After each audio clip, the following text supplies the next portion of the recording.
जय जिनेन्द्र। पाठशाला का यह कार्यक्रम श्री दिगंबर जैन श्रवण संस्कृति संस्थान सांगानेर में फिल्माया जा रहा है। हिंदुस्तान में एकमात्र यह संस्थान ऐसा है जहां बच्चों को धार्मिक शिक्षण दिया जाता है, बच्चों को शास्त्रों का स्वाध्याय कराया जाता है।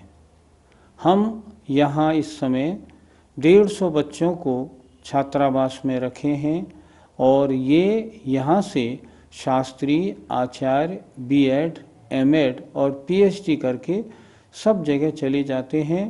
पूरे भारत में जहाँ जहाँ विद्वानों की आवश्यकता होती है वहाँ ये जाते हैं। अब ये जो काव्य उच्चारण होगा और प्रश्नोत्तर होगा, ये सब छात्र इस संस्थान के छात्र हैं। हमें उम्मीद है आपको इनका उच्चारण, इनके प्रश्न करने का ढंग अच्छा लगेगा। आप भी अगर चाहते हो कि आपका बच्चा विद्वान बने तो हिंदुस्तान के एकमात्र इस संस्थान में आप अपने बच्चे को भेज सकते हैं। हमारे यहाँ खाना पीना, रहना, पढ़ना सब बिल्कुल फ्री है। बस सारी व्यवस्था हमारी, विद्वान बनने का काम आपके बच्चे का, भिजवाइएगा। तो आइए अब अगला काव्य प्रारंभ करते हैं। आस्तां तव स्तवनमस्त समस्त दोषम्, आस्तां तव स्तवनमस्त समस्त दोषम्, त्वत्सङ्कथापि जगतां दुरितानि हन्ति, त्वत्सङ्कथापि जगतां दुरितानि हन्ति, दूरे सहस्रकिरणः कुरुते प्रभैव, दूरे सहस्रकिरणः कुरुते प्रभैव, पद्माकरेषु जलजानि विकासभाञ्जी, पद्माकरेषु जलजानि विकासभाञ्जी, आस्तां तव स्तवनमस्त समस्त दोषम्, त्वत्सङ्कथापि जगतां दुरितानि हन्ति, दूरे सहस्रकिरणः कुरुते प्रभैव, पद्माकरेषु जलजानि विकासभाञ्जी। काव्य नंबर 9 भक्तामर स्तोत्र के अर्थ पर अब विचार करते हैं। लेकिन एक बात आपसे पूछना चाहूँगा, अभी तक 8 काव्य हुए, आपने उनके अर्थों को अच्छे ध्यान से समझा और रिवाइज किया या नहीं? अगर रिवाइज नहीं करेंगे देखिए आप भूल जाएंगे। उनको अच्छी तरह रिवीजन करें और अब जब भी भक्तामर स्तोत्र का पाठ करें ना, तो जो जो काव्य जिनका अर्थ आपने सीख लिया है ना, उसके अर्थ का चिंतन भी करते चलें। आइए देखते हैं। आस्ताम दूर रहे, तब माने आपका, स्तवनम स्तवन, आपका स्तवन तो, तब माने आपका स्तवन तो दूर रहे। उसकी तो बात ही क्या है। कैसा स्तवन? अस्त माने रहित, समस्त दोषों से। क्या कहा?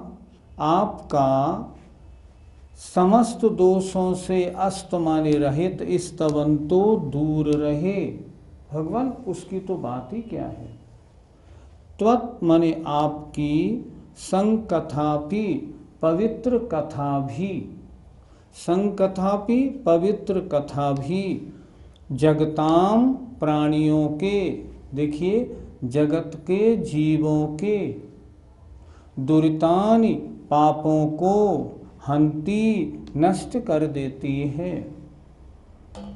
भगवान जो आपका स्तवन करेगा उसके तो पापों का नाश होगा ही होगा, लेकिन उसको छोड़ें, अगर कोई स्तवन न कर सके और आपकी पवित्र कथा ही करे तो भी, लिखा ना, आपकी कथा भी प्राणियों के पापों को नष्ट कर देती है। फिर एक बार जरा देखें, अस्त माने रहित, समस्त दोषम, समस्त दोषों से रहित, आपका स्तवन तो दूर रहे। स्तवन करने से तो पापों का नाश भगवान होगा ही होगा, उसकी तो बात बहुत बड़ी है, उसको तो दूर करें, लेकिन आपकी पवित्र कथा भी प्राणियों के, संसारी जीवों के पापों को नष्ट कर देती है। उदाहरण आचार्य मानतुंग महाराज, सहस्र किरणः दूरे, सहस्र किरण माने सूर्य, देखिए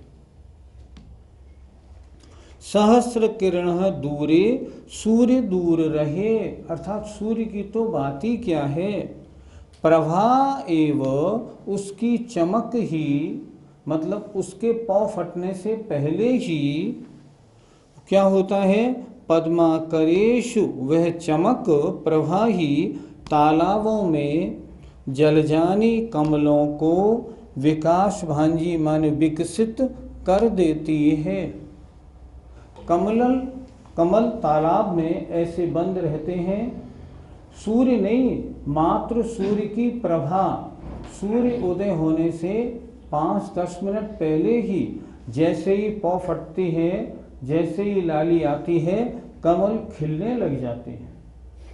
तो आचार्य ने कितना सुंदर उदाहरण दिया है। भगवान सूर्य की तो बात ही क्या है, सूर्य की प्रभा ही तालाबों में कमलों को विकसित कर देती है, सूर्य का तो नंबर आ ही नहीं पाता। उसी तरह भगवान आपका स्तवन कोई करे, उसकी तो महिमा ही अलग है। अगर स्तवन नहीं कर पाए, मान लो उतनी समझ ना हो, अगर आपकी पवित्र कथा भी कोई करता है तो भी उससे पापों का नाश होता है। स्तवन भगवान का वास्तव में अब नवे काव्य से प्रारंभ हुआ, इससे पहले तो प्रस्तावना थी।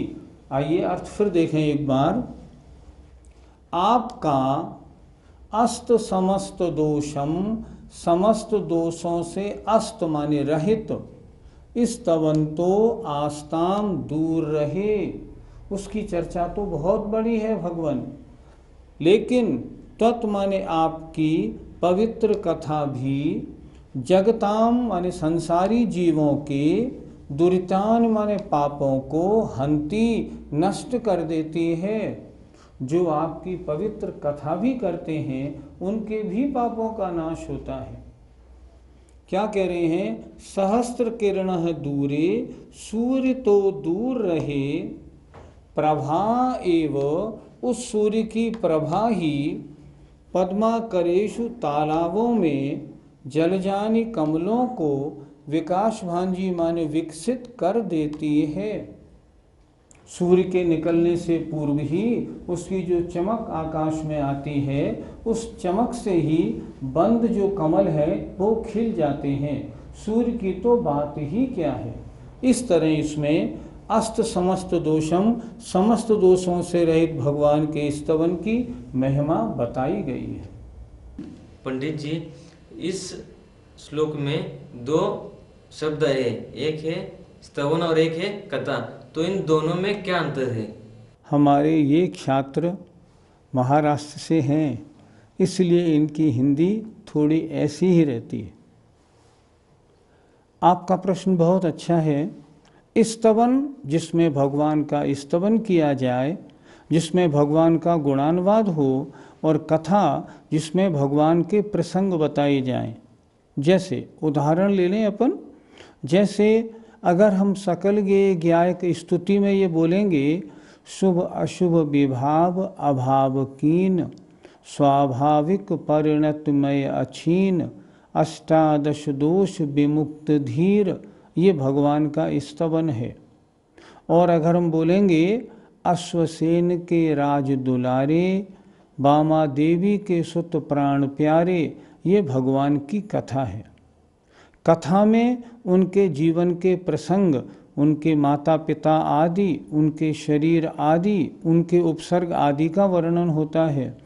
और स्तवन में उनके गुणों का वर्णन होता है।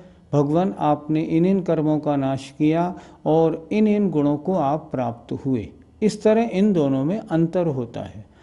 अब कोई जीव अगर भगवान का स्तवन न कर सके, मात्र कथा ही कथा करे, तो भी उसके पापों का महान नाश होता है। ये इस श्लोक में बताया है। ऐसा नहीं कि जिनकी समझ कम है और स्तवन करें तो पापों का नाश नहीं होगा। विद्वान अपनी जगह है, और जो कम बुद्धि वाले हैं, जो चालीसा आदि पढ़ते हैं मान लो, तो भी उनके भी पापों का नाश तो होता ही होता है। पंडित जी, अगर हम भगवान का जीवन चरित्र पढ़ें तो उससे हमें क्या फल मिलेगा? जीवन चरित्र माने भगवान की पवित्र कथा। तो इस काव्य में स्पष्ट तो है, त्वत्संकथापि, आपकी पवित्र कथा भी प्राणियों के पापों को नष्ट करती है। अगर आप भगवान का जीवन चरित्र पढ़ते हैं ना, मान लीजिए 24 पुराण वगैरह पढ़ते हैं, तो भी पापों का नाश होता है, उससे भी निर्जरा होती है। ये नहीं मात्र पुण्यबंध हो। स्पष्ट लिखा है, आपकी पवित्र कथा भी प्राणियों के पापों को नष्ट कर देती है। इसलिए कथा पढ़ेंगे तो भी पापों का नाश होगा। पंडित जी, इस स्तोत्र को समस्त दोषों से रहित क्यों कहा गया है? इसके दो कारण हैं। पहला कारण है, ये पूरा जो स्तोत्र बनाया गया है इसमें कोई दोष नहीं है, इसलिए अस्त समस्त दोषम यह स्तोत्र। दूसरी बात, इसमें जो भगवान का गुणानुवाद किया गया है वह भी निर्दोष गुणानुवाद है। कोई भी गुणानुवाद ऐसा नहीं जिससे रंच मात्र भी किसी मतलब अशुभ कषाय की कोई उत्पत्ति हो जाए।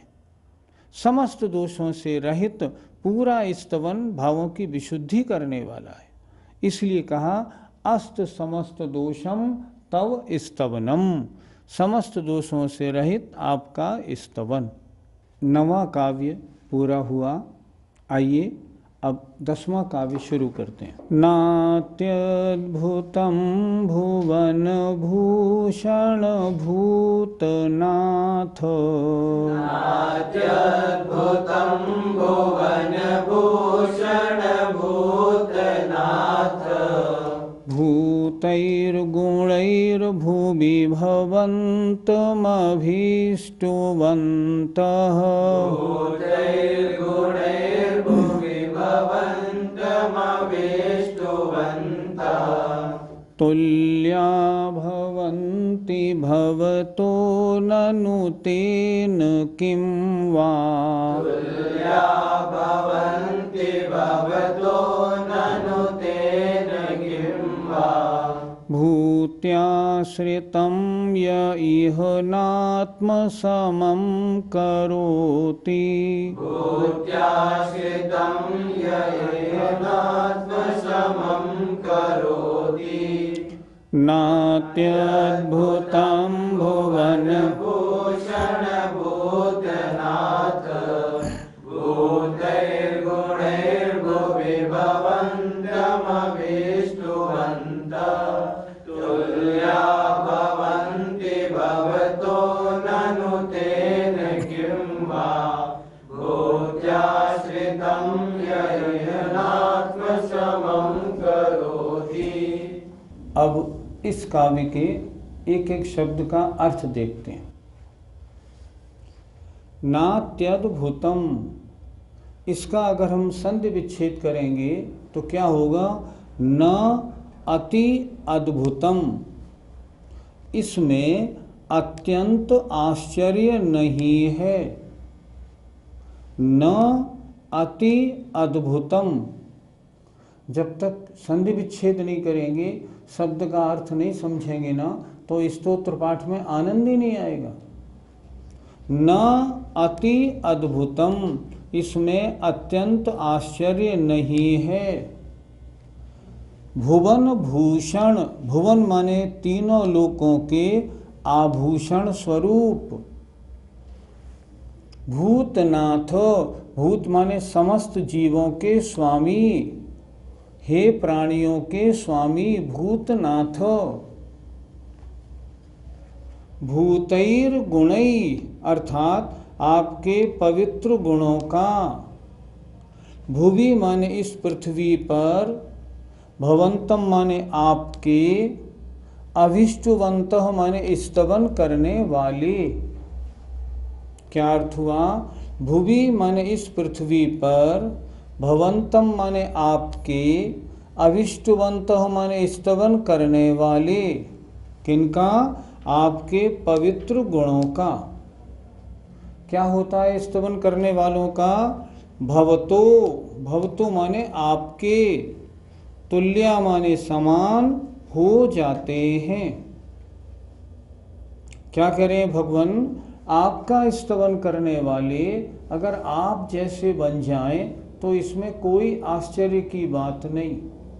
एक बार फिर देखें। संबोधन। हे तीनों लोकों के आभूषण स्वरूप, हे समस्त जीवों के नाथ, हे भगवन। यदि भुवि माने इस पृथ्वी पर, भवंतम माने आपके, भूतैर गुणैहि अर्थात पवित्र गुणों का, अभिष्टुवंतः स्तवन करने वाले, यदि आपके, भवतो माने आपके, तुल्या माने समान हो जाते हैं तो इसमें अत्यंत आश्चर्य नहीं है। कोई आश्चर्य की बात नहीं। आपका स्तवन करने वाले आपके समान हो गए तो आश्चर्य नहीं? नहीं भगवान, ऐसा आश्चर्य नहीं। क्यों? ननु माने निश्चय से, तेन किम वा, तेन माने उस मालिक से क्या प्रयोजन? वह मालिक अच्छा मालिक नहीं।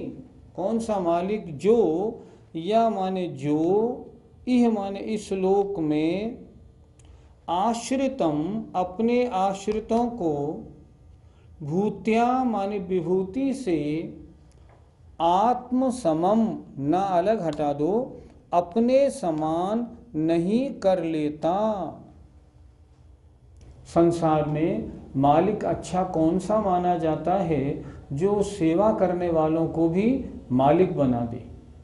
अगर मालिक ने सेवा करने वालों को जीवन भर सेवक ही बना हुआ रखा, वो मालिक अच्छा नहीं। उसी तरह भगवान, अगर आपका स्तवन करने वाले अगर भगवान बन जाते हैं तो इसमें कोई आश्चर्य नहीं, क्योंकि ऐसा तो हम संसार में भी देखते हैं। क्या उन्होंने शब्द इस्तेमाल किया है? निश्चय से, तेन किम, उस मालिक से क्या, यह माने जो, इह माने इस लोक में, आश्रितम अपने आश्रितों को, भूत्या विभूति से, आत्म समम अपने समान नहीं करता है। वो मालिक अच्छा मालिक नहीं हो सकता। इसी तरह भगवान, यदि आपका स्तवन करने वाला आप जैसा न बना तो फिर आपकी महिमा हुई क्या? आइए फिर एक बार देखते हैं। तीनों लोकों के आभूषण स्वरूप। संबोधन। हे समस्त प्राणियों के स्वामी भगवन, भुवि माने इस पृथ्वी पर, भवंतम माने आपके, भूतैर माने पवित्र गुणों का, अभिष्टुवंतः माने स्तवन करने वाले, भवतो माने आपके, तुल्या माने समान हो जाते हैं तो इसमें अति अद्भुतम न, अत्यंत आश्चर्य नहीं है। कोई बड़ी बात नहीं, इसमें आश्चर्य करने की कोई बात नहीं है। क्योंकि हम लोक में भी क्या देखते हैं? ननु निश्चय से, तेन किम उस मालिक से क्या, यह माने जो, इह माने इस लोक में, आश्रितम अपने आश्रितों को, अपनी सेवा करने वालों को, भूत्या माने विभूति से, आत्म समम अपने समान नहीं कर लेता। जैसे जितने अच्छे मालिक होते हैं वो अपने आश्रितों को अपना जैसा बना लेते हैं, उसी तरह भगवान आपके स्तवन करने वाले जो भक्त हैं वे भी आपके समान हो जाते हैं, तो इसमें कोई आश्चर्य की बात नहीं है। कितना सुंदर काव्य लिखा है। पंडित जी, भुवन भूषण इस शब्द से क्या अर्थ बनता है? भुवन माने लोक के, भूषण माने आभूषण स्वरूप। सोचो, इस लोक की शोभा किनसे है? भगवान से शोभा है। लोक में सर्वश्रेष्ठ कौन है? भगवान सर्वश्रेष्ठ हैं। आभूषण किसे कहते हैं? जिससे शोभा हो। महिला अगर आभूषण पहनती है तो उससे महिला की शोभा होती है। तो भगवान आप कैसे हैं? इस संसार में अगर कोई शोभा को प्राप्त है तो आप हैं, इसलिए भुवन भूषण ये शब्द प्रयोग किया। पंडित जी, भूतनाथ इस शब्द से हमें क्या लेना चाहिए? भूत माने समस्त जीव, अर्थात चारों गतियों के जीव कहलाते हैं भूत। और नाथ माने उनके स्वामी। जीवों का स्वामी कौन होता है? जो उनके संकटों को, दुखों को दूर करता है।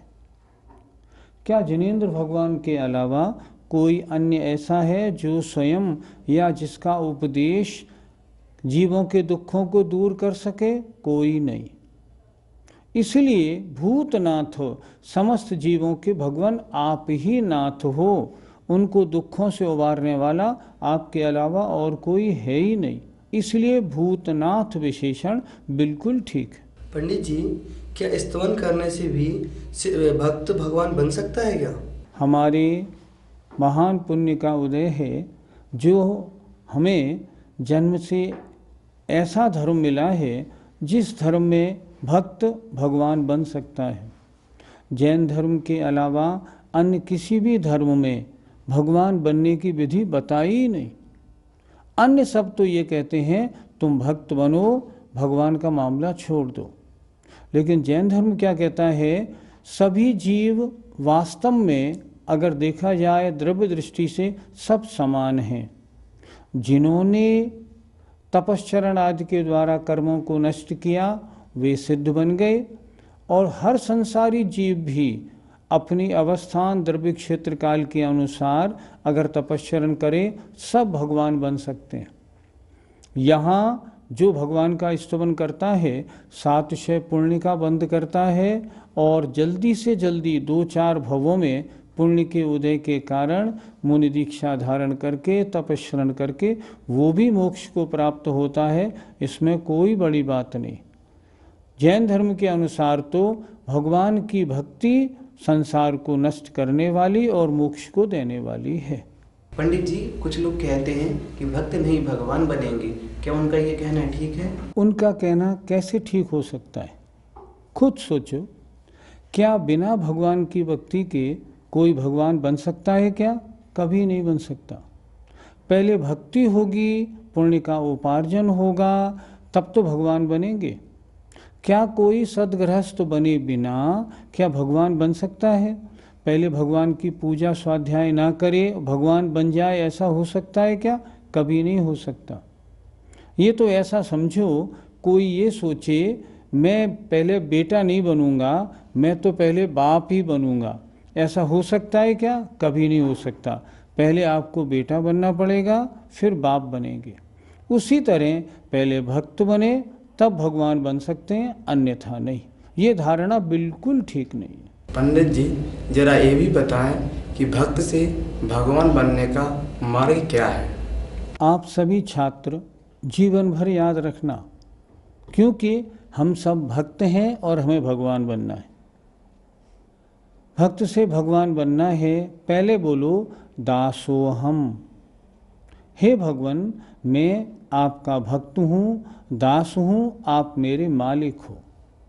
पहले भक्ति शुरू करो, इसके बाद फिर दूसरा होगा उदासोहम, अर्थात अब उसके उपरांत अब संसार से उदास वैराग्य आएगा। फिर उसके बाद क्या बनेगा? सोहम, भगवान निश्चय से जो आप हैं सो मैं हूँ। जब थोड़े और आगे बढ़ोगे ना, और जब ज्ञान आ जाएगा तब बनेगा सोहम। और उसके बाद जब शुद्धोपयोगी बन जाओगे तब क्या बोलोगे? अहम। बस मेरी आत्मा और उसमें लीनपना। ये मार्ग यही है। पहले दासोहम, भगवान आपका भक्त हूँ, फिर उदासोहम, मैं संसार से विरक्त होता हूँ क्योंकि संसार तो राग द्वेष से भरा हुआ है। उसके बाद सोहम, भगवान जो आप हैं वही मैं हूँ। अंतर कितना है? अंतर इतना है, वे विराग यहाँ राग वितान। भगवान आपने राग दोष को दूर कर दिया, मैं राग द्वेष में फंसा पड़ा हूँ, इतना अंतर है। वास्तव में स्वरूप की दृष्टि से हम और आप समान हैं। और जब उससे और आगे बढ़ते हैं तब शुद्धोपयोग में निर्विकल्प अवस्था में अहम, मैं शुद्ध चैतन्य चेतन स्वरूप हूँ। ये भक्त से भगवान बनने का सही मार्ग है। प्रारंभ कहाँ से हुआ? दासोहम से। इसलिए भक्ति करने से ही भगवान बन सकते। काव्य का सुंदर अर्थ आप सबने देखा। कभी आपके मन में ऐसा आता होगा, क्या भगवान कुछ करते हैं क्या? क्या वो ऐसा कर सकते हैं हमें भगवान बना दें? नहीं, जैन धर्म के अंदर भगवान कुछ नहीं करते, लेकिन भगवान की भक्ति करने वाला जो है ना, वो भगवान की भक्ति करके महान पुण्य पैदा करता है। महान पुण्यबंध होने के कारण उसको सारी अनुकूल व्यवस्थाएं मिलती हैं और धीरे धीरे वह राग द्वेष से रहित होकर मुनि पर्याय धारण कर और परम तपस्या द्वारा मोक्ष बन जाता है। हम अपने पुरुषार्थ से ही भगवान बनते हैं, भगवान हमें उठा के भगवान नहीं बना देते। कितने सुंदर काव्य हैं। हमें आशा है आज के दोनों काव्य आपको अच्छे लगे होंगे। स्तवन प्रारंभ हो गया है इस 9वें काव्य से। अब अगली बार 11 और 12वां काव्य आप ज़रूर देखिएगा। आइए, समय आपका हुआ। जय जिनेंद्र।